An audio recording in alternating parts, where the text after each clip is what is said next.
अब तुम भी मेरे साथ रहोगे। रात का समय था। रवि पहली बार अपने पुश्तैनी गांव आया था। रात को बाहर मत निकलना, कच्चा कलवा जाग जाता है। वो एक अधूरी आत्मा है, ये साथ खेल नहीं हो सकता। ये सच में हुआ। ये आवाज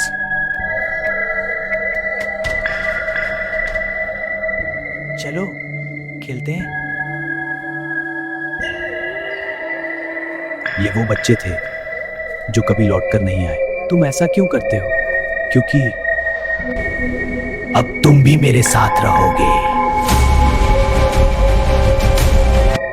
एक और बच्चा गायब हो गया।